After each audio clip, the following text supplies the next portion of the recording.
अस्सलाम वालेकुम दोस्तों, मैं हूं इजाज अहमद गोंदल और मेरे साथ है senior sports journalist Aurangzeb Yunus.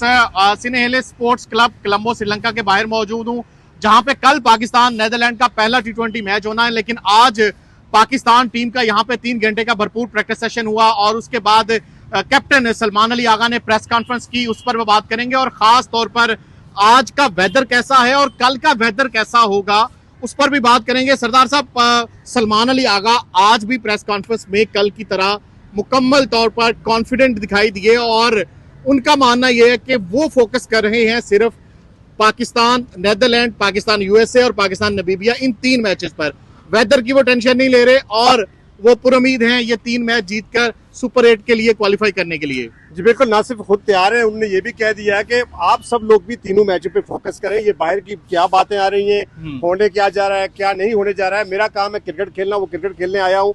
हमारी टीम इसी काम के लिए यहाँ पे आई है और इसी क्रिकेट के लिए हम यहाँ पे आए हैं और हम पूरी तरह से तैयार है। बाहर क्या चल रहा है, इंडिया पाकिस्तान को लेके क्या टेंशन चल रही है, मैच होगा नहीं होगा, उन्होंने कहा मुझे कुछ पता नहीं है, मुझे ये पता है कि हमने 3 मैच यहाँ पे खेलने हैं और उन 3 मैचों के लिए हम भरपूर तैयारी में है। वेदर का सवाल उनसे हुआ, उन्होंने कहा जी हमारे हाथ में नहीं है। उनमें से ये भी सवाल हुआ कि रन रेट और जो दूसरा मेथड यूज होता है क्रिकेट में, अगर डीएल मेथड यूज होता है, अगर बारिश हो जाए तो उन्होंने कहा तो सारी चीजें ऑन द स्पॉट करनी पड़ती हैं, हमें नहीं पता कि अभी से क्या होगा। बहरहाल उन्होंने ये कहा कि हम इस चीज पे बिलीव करते हैं कि हम यहाँ पे आए हैं, मैचेस होंगे, क्रिकेट खेलेंगे और मैच हम यहाँ से जीत कर अगले नॉकआउट स्टेज के लिए जाएंगे। तो बड़ा क्लियर मैसेज उन्होंने दे दिया आप उन साफियों को भी और वो सारे लोग जिनके ये सवाल थे कि इंडिया पाकिस्तान, उन्होंने कहा जी इंडिया पाकिस्तान के बगैर जो 3 मैच हो रहे हैं हमारा फोकस उन पे और हमें ये पता है कि हमने अच्छी क्रिकेट खेल के वो 3 मैच जीत रहे हैं। बिल्कुल, वेदर की वो टेंशन नहीं ले रहे। सवाल उनसे मैंने किया कि अगर बारिश हो जाती है, इंटरप्ट करती है मैच को, तो क्या आप रन रेट को या डीएल मेथड को मद्देनजर रखेंगे? उन्होंने कहा कि वेदर हमारे हाथ में नहीं और यहाँ श्रीलंका का जो वेदर है उसको हम प्रेडिक्ट नहीं कर सकते।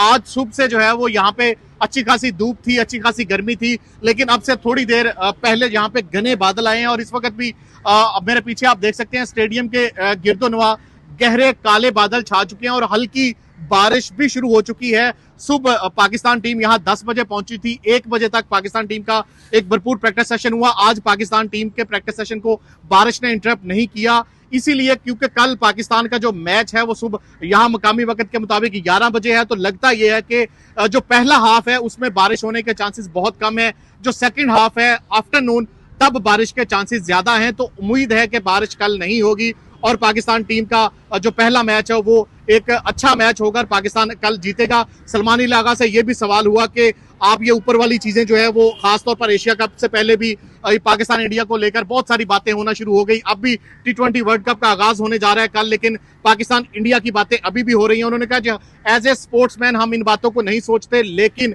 क्रिकेट के लिए ये चीजें अच्छी नहीं हैं। और फखर जमान के बारे में भी सवाल हुआ, उन्होंने कहा फखर जमान पिछले 10 साल से जो है वो पाकिस्तान क्रिकेट को सर्व कर रहा है, पाकिस्तान क्रिकेट टीम के लिए अच्छा कर रहा है, तो वो हमारे साथ रहेगा।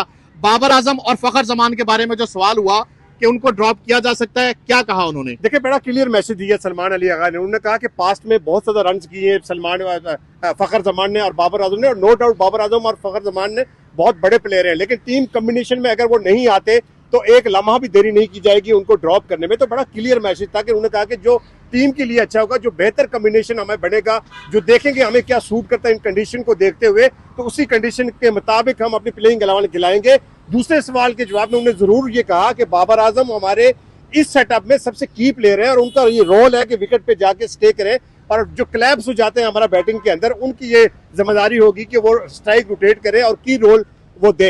तो मेरे ख्याल में ये 2 चीजें उन्होंने बड़ी जबरदस्त क्लियर मैसेज दे दिया कि बाबर आजम की अहमियत क्या है इस टीम के अंदर, और दूसरे में वो कह दिया कि अगर किसी वक्त भी वो टीम के लिए सूदमंद देखा जाए कि इस कंडीशन पे वो सूदमंद साबित नहीं होंगे तो लम्हा भर देर नहीं की जाएगी बाबर आजम और फखर जमान को ड्रॉप करने में। इतना क्लियर मैसेज मैंने अपनी जिंदगी में पहले किसी कैप्टन का नहीं देखा। नंबर 3 पे बैटिंग करने के हवाले से भी उन्होंने हवाले से बड़ा वाज़ेह वो मेरा सवाल था उनसे कि आप नंबर 3 पे बड़ा अच्छा परफॉर्म कर रहे हैं, तो आप इसको कंटिन्यू करेंगे या अब भी आप फ्लेक्सिबल है? तो उन्होंने कहा सर जो चीजें अच्छी हो रही हैं उनको कंटिन्यू करेंगे और मैं चूंकि 3 नंबर पे अच्छा कर रहा हूँ तो मैं 3 नंबर पे ही खेलूंगा। तो ये 2-3 बड़े वाज़ेह ऐलान उन्होंने कर दिए कि नंबर 3 पे मैं बैटिंग करूंगा, नंबर 4 पे फखर जमान अगर और बाबर आजम अगर टीम कॉम्बिनेशन में नहीं आते तो उनको ड्रॉप करने में हम देर नहीं करेंगे। तो बड़ी जबरदस्त और ओपन और बड़े खुले अल्फाज में आज प्रेस कॉन्फ्रेंस की बड़े दबंग अंदाज में कहें, क्योंकि बाबर आजम और फखर जमान के नाम ऐसे हैं कि इनको ड्रॉप करने के बारे में जब सोचे बंदा तो 2-3 दफा सोचना पड़ता है। तो उन्होंने एक लम्हा भी नहीं सोचा और बड़ी प्रेस कॉन्फ्रेंस में ये बात कह दी कि अगर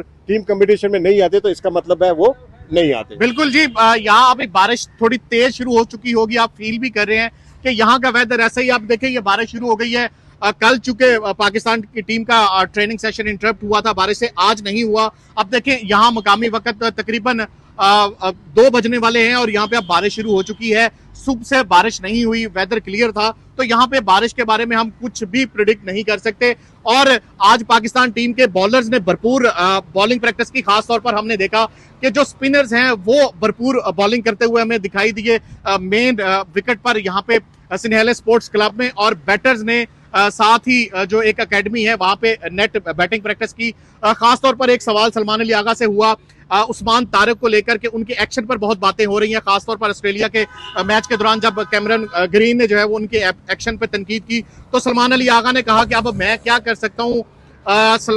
उस्मान तारिक का 2 दफा जो टेस्ट हुआ, एक वेरीफाइड जो बायोमेट्रिक टेस्ट हुआ, एक सर्टिफाइड जो लैब होती है आईसीसी की, वहां से उन्होंने 2 दफा टेस्ट पास किया है। तो अब उस्मान तारिक सिर्फ ये कर सकते हैं कि एक टैग अपने गले में लटका लें और लोगों को बताएं, उस पर लिखा हो कि मैं लैब से टेस्ट अप्रूव करके आया हूं, पास करके आया हूं, इसलिए मुझ पर कोई तनकीद न करे। अब ये बाकी रह गया है कि वो गले में जो है वो टैग लटका लें। तो ये बड़ा अच्छा उन्होंने आंसर दिया।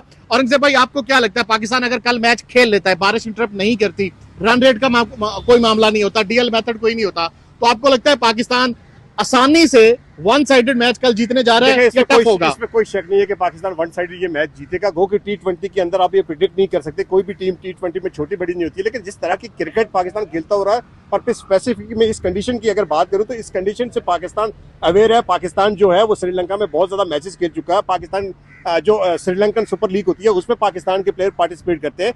तो जहां स्पिन डोमिनेट करती है वहां पे जो इंग्लिश टीमें हैं वो यहाँ पे आके परफॉर्म करना मुझे लगता है कि उनके लिए जरा मुश्किल होगा। सीना कंट्री की जो टीमें हैं उनका यहाँ पे आके परफॉर्म करना मुश्किल होगा। और नेदरलैंड की टीम को इतनी बड़ी टीम है नहीं, तो इन कंडीशन के अंदर जहां पाकिस्तान के 4 से 5 स्पिनर खेलेंगे मुझे लगता है कि पाकिस्तान डोमिनेट करेगा और उसमें कोई कहने में मुझे हार महसूस नहीं हो रही कि पाकिस्तान ये मुकाबला वन साइडेड जीतेगा। बिल्कुल। एक और सवाल हुआ सलमान अली आगा से एसोसिएट टीमों के हवाले से कि एसोसिएट टीमें जो होती हैं वो अक्सर सरप्राइज कर देती हैं। जैसे 2022 T20 वर्ल्ड कप में हमने देखा कि जिम्बाब्वे ने पाकिस्तान को हरा दिया और T20 वर्ल्ड कप 2024 में हमने देखा कि यूएसए ने पाकिस्तान को हरा दिया, जिसकी वजह से पाकिस्तान पहले राउंड से वर्ल्ड कप से बाहर हो गया। तो सलमान अली आगा ने कहा कि ये जो छोटी यानी कि एसोसिएट टीमें होती हैं इनके अगेंस्ट हमने बहुत कम क्रिकेट खेली होती है, तो इनकी जो स्ट्रेंथ होती है और इनकी जो कमजोरियां होती हैं उनके बारे में हमें बहुत कम पता होता है। तो इसलिए जब बड़ी टीमें इन छोटी टीमों के खिलाफ मैदान में उतरती हैं इन बड़े इवेंट्स पे, तो